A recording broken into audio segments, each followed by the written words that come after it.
the perception that that's not essential, because if we don't have affordable housing across our regions, then we really do price out our human resources from living here, from working here, from playing here, from being part of the economy.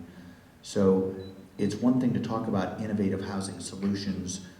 It's another to talk about innovative policy approaches to ensure that as developments come in, that they're required to set aside so much that is truly affordable housing and affordable for low to moderate income families, to make sure that we are focusing not just on a few. Cotton Groves is a great project, but it's going to be 34 units, and we're going to talk about if we had 3,400 units, we may be able to make a dent in some of the issues just in northern Collin County. So how do we start bringing these to scale so that we can really put an impact on homelessness and affordable housing?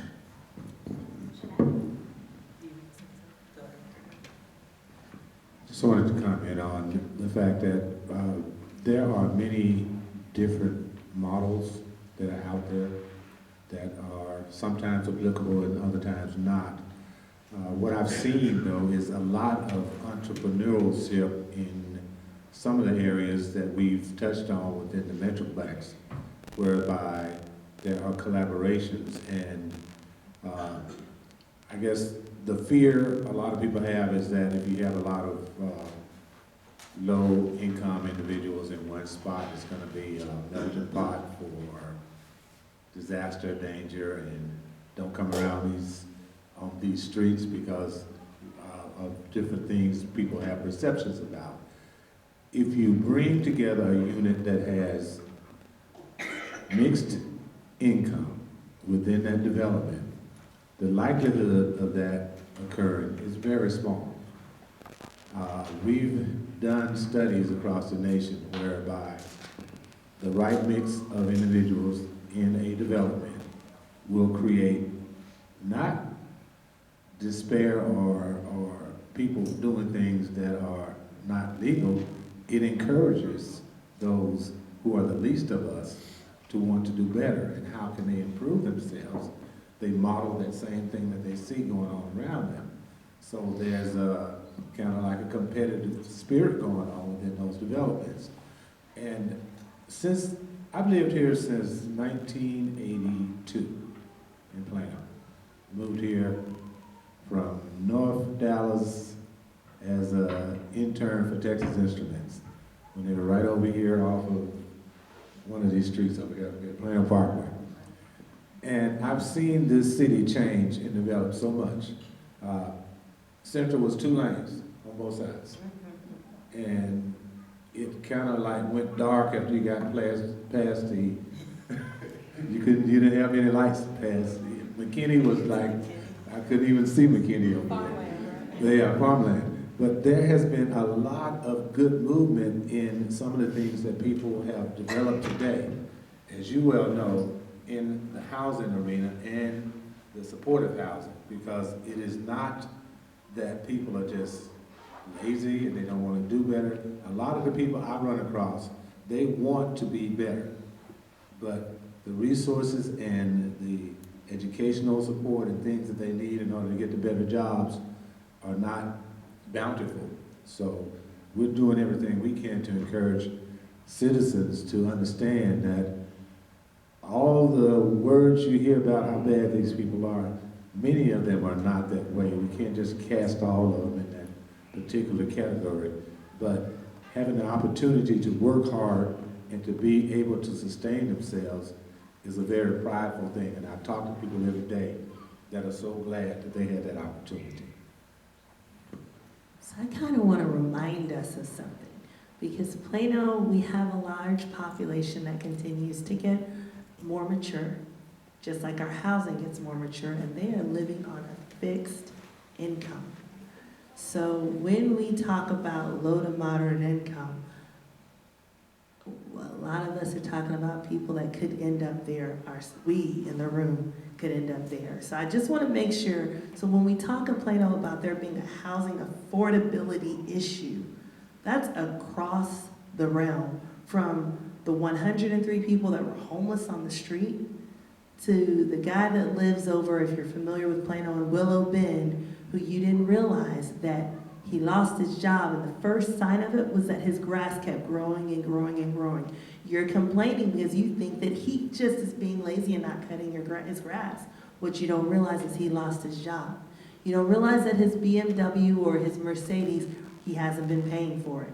He hasn't lost it, and he's parking in his garage so that the repo man doesn't come get it. Across the board in Plano. So as we're talking about housing affordability, I want us to remember that we're talking about a lot and a large group of people. So in Plano, we have housing tax credits. They have been very contentious here in our city, but what I will tell you is we have been providing resolutions of support to everybody but two over the past since 2014 that have come before our council.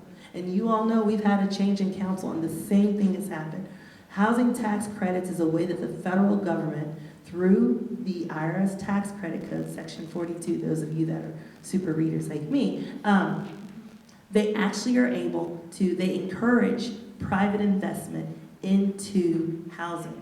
So what I will tell you is the state of Texas does not allow cities to state you have to have so many units of affordable housing in order to build here. That is against the law.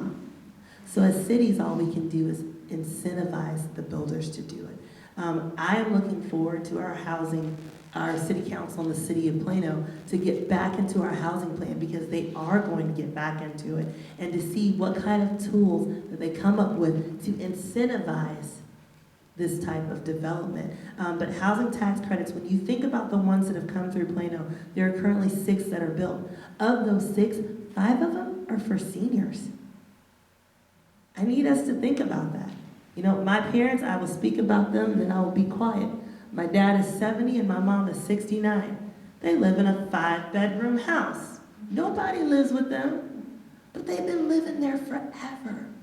And my mom, and they don't have a mortgage anymore, my mom, she's like, I will move out of my house if you can find a house that is as good a quality, where my mortgage is similar to what I'm paying now, and I still have a pool that I don't use.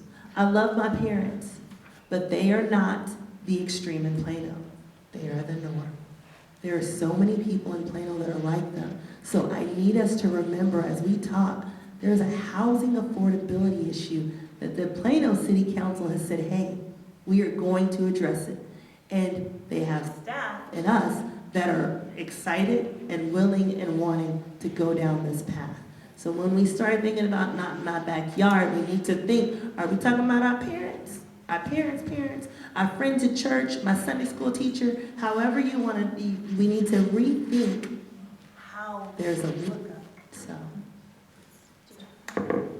I want to just follow up on what you said, Shanette. It's so important just to paint a face of those that are looking for affordable housing, or those that are homeless.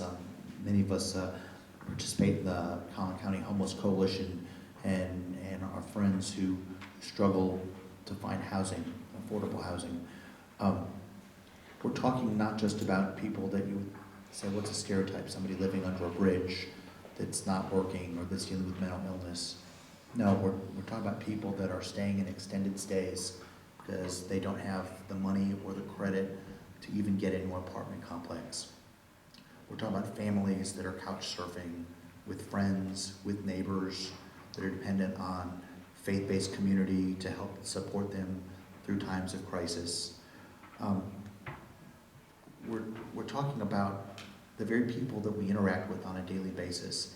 If you talk about our teachers, our first responders, they don't hit that 80% AMI here in Plano, do they?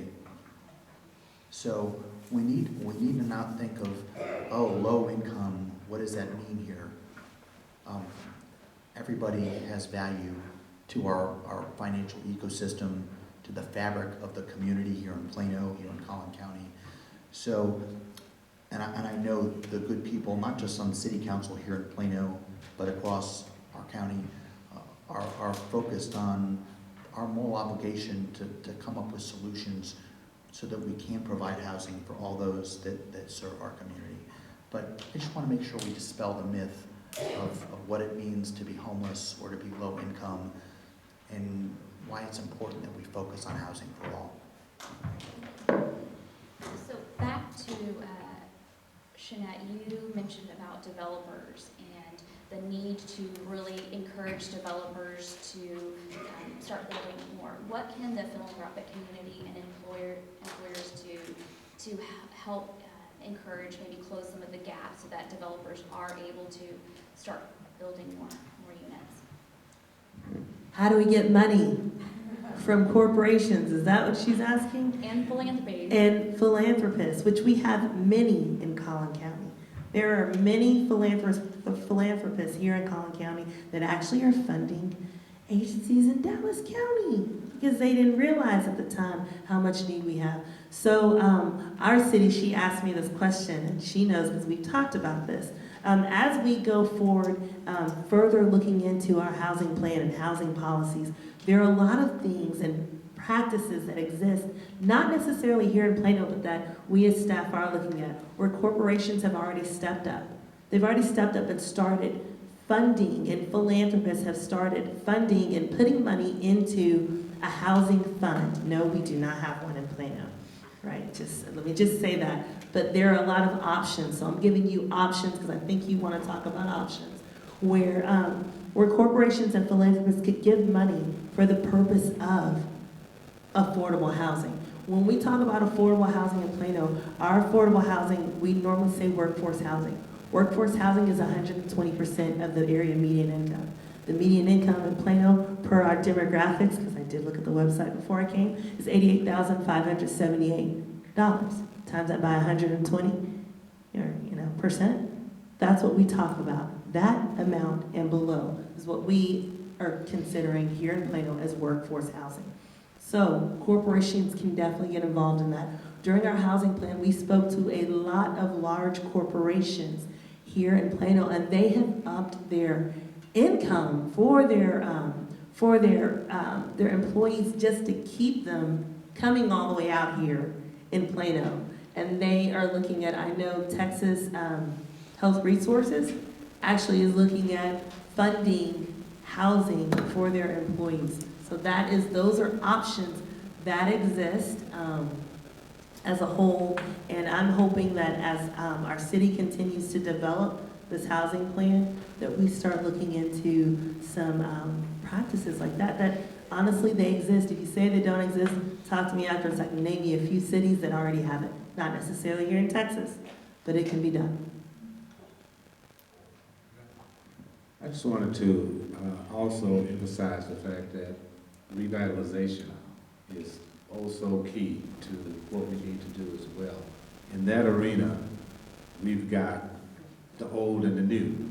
Most cities in North Texas were built on the east side of 75.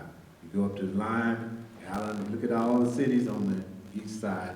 That's how it was developed. If you look at the maps from what you put up, all that was farmland on the other side. And it eventually got developed and came to be a part of a larger spectrum.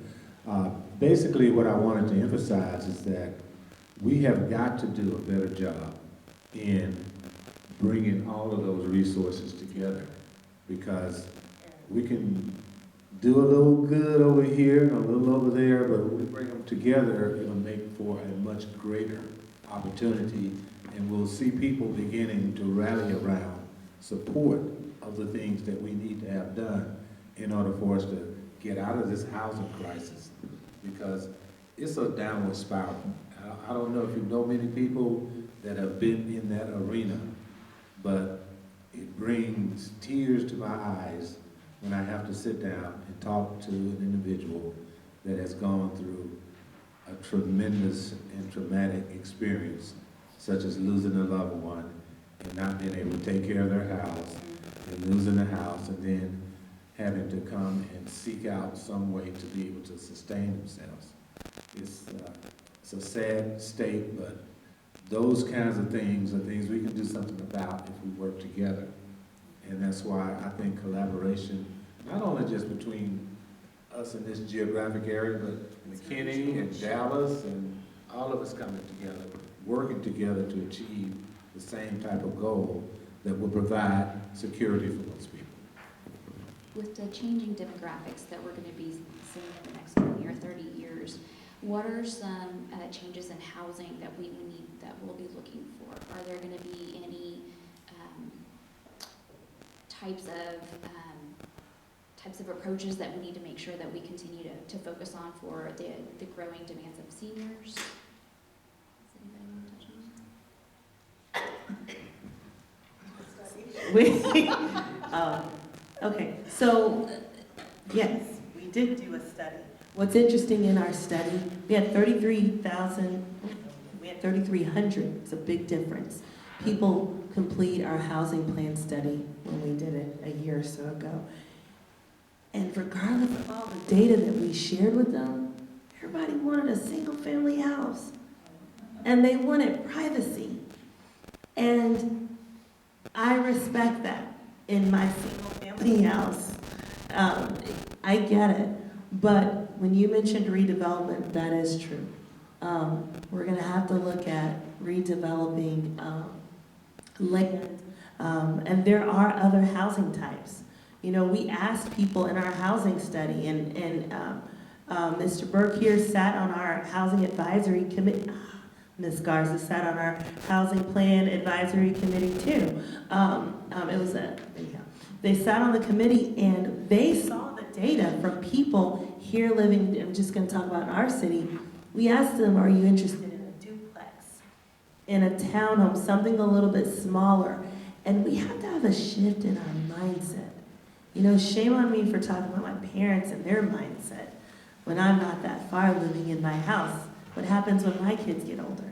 You know, they will be out of the house at some point. So there's a shift in mindset that has to happen, and I think it's a regional issue, shift in mindset of what people think about when they think about housing. Even our 35-year-olds wanted a house that was 35 to 55 range, and even those that were 35 and younger wanted a house, a single-family house, the majority of them. It's because that's what we're used to. So we're not from the Northeast. Some of us are. I'm not knocking that, but we're not. It's a shift in mindset, and so I know that our city pushes universal design. So when we talk to our residents to come in and they want their housing, they want to participate in our Great Update Rebate Program, or even with our housing rehab program, we look at things that will help and modifications to homes that will help our residents stay in there longer. We can't get rid of stairs, but what we can do is encourage you to lower your cabinets. We can encourage you, and our building inspections has done this, I think, 2 years ago. Don't hold me to that 2 years. It was very recent where they even changed the minimum size when you're building a new house for the doors. That width is an issue. They too are looking at universal design. As our city and our residents mature, we have to start pushing these terms that nobody is used to, like my parents at universal design, or I didn't know before planning told me what it was, right? It is an education process that we have to go through here at our city. And I'm not sure about a regional thing. I think it happens regionally. That is one way we can do it, is through encouraging builds that allow people to stay and live in their homes for longer and after their kids get out of high school and go to college. I just want to remind everybody that the term affordable housing doesn't necessarily have to mean a house. Yeah. And as we think about, as we start to age up, and my parents are at an age where they're looking at this, they had a home for 30 years, they moved into a condo, townhome, and now they're looking at a condo building because the idea of elevators that can take you right up to your floor, where you're on one floor with no stairs to deal with. And if it's a senior-oriented condo where you've got services and maybe healthcare that's there in the building, or you've got a bodega marketplace that's right downstairs, so they don't even have to go the 2 miles to Walmart or Target, but it's right there. Talk about allowing them maybe not to age in place over a generation, but to age in grace in their remaining years, ideally finding something that's affordable within their means, within their retirement means. Yeah. Affordable for aging means not expecting significant increases year after year. So one of the hardest things as a longtime housing counselor for me is telling somebody who's in their mid-80s that your budget doesn't sustain you staying where you're at right now. And saying that, I don't think you can afford to live on your own anymore. Let's talk about your family and how close your relationships are, because you just can't. I counseled a veteran, until I do work with the Veteran Center here in Collin County, an 80-year-old. God bless him, just went through his 4th divorce at 80 years old. I said, I know what your financial issue is, but at that point, his 1 bedroom, which he sustained with his wife, the wife left and he can't afford a 1 bedroom anymore. He's living off of $1,812 of veterans' disability benefits on a monthly basis. And that's it. And so we need to find ways for those aging up to age in place and age in grace. Absolutely. I want to kind of add to that for just a second. You mentioned that $1,800, and that's actually a lot more than most of the other people that we see. But even that $1,800, and Shanette mentioned her family wanting to stay, her parents staying in their home. A 1-bedroom in McKinney right now, what's considered affordable is $1,540 a month. So you're not going to be able to go your house that you own with that mortgage, where you're not paying anything, and then to go find a 1-bedroom at over $1,500 a month. Well, absolutely, your veteran who's getting $1,800 a month is not going to be able to afford that. So that's one of the trends that we're really seeing is with our elderly, that the costs keep going up and their income is not going nearly up. So that's where we're helping them with our tenant-based rental assistance program to keep them in place. And in the meantime, because that program doesn't last forever, it's up to 24 months, we're getting them on the waiting list for the voucher program. So when they get that voucher, they can use that within a 50-mile radius. So they can stay in McKinney, or they can go to Frisco or move closer to their family if they'd like, and use that voucher and continue living where they want to live. So that's one of the things that we're really seeing here with that. We keep hearing that housing and affordable housing is a national issue, definitely a regional issue. What more can be done regionally to get all of the players at the table together? How could working together with all of, I guess, cities, but any type of other agencies, what would some type of collaboration look like, and what would the value be? Well, You get us together regionally. I'll jump on that. Yeah. And Stephanie and I are both, our agencies are 2 of the founding members of the DFW Housing Consortium. United Way Dallas was at the forefront, along with TACDC, the Federal Reserve Bank of Dallas, and a few other interested organizations, it's like mine, saying, how do we have a regional approach? We're not going to be able to dictate what any one city does when it comes to its housing plan, how it assesses its budget, what developments to make. But to me, I looked at what we did regionally when we applied for Amazon. Oh my gosh, Amazon could come here. Let's all work together.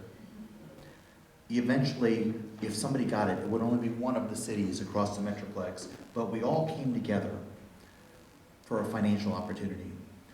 Why can't we collaborate the same way with a regional approach? Because we know that we need housing here across the Metroplex, especially from an economic booming engine that we want to continue having people come to Dallas. We want to continue having jobs come to Dallas, Fort Worth. We need to have housing. And so it's not the problem of any one municipality or city here. If we don't start looking at it regionally, we'll all suffer, we'll all fail. And more businesses will go away because they need to be able to move to places that can provide housing for their employees. So I'd like to say that this is a sort of collaboration that we need, that brings in developers, that brings in investors, that brings in federal and state dollars and corporate dollars, and says we all need to pull this together for the good of our people, of our communities. And so I would invite all of you, both of us members of the consortium, if that's something you'd like to be a part of, gosh, we need your help, your assistance, and bringing people together and kind of changing a mindset and shifting shifting the ideas toward why this is important, not for any one city. It's not a Plano issue, it's not a McKinney issue, it's not a Collin County issue. It's happening nationally, but those that come up with the solutions are going to be those that are strong and survive and thrive in the future. I'd like to think that that's what DFW is going to be. I think it's time for us to take questions from the audience. I think Charlotte has a mic. Do you need one of ours? Yes, and Ruth is going to take that side. Yes. Get some questions on the Yes, side? please.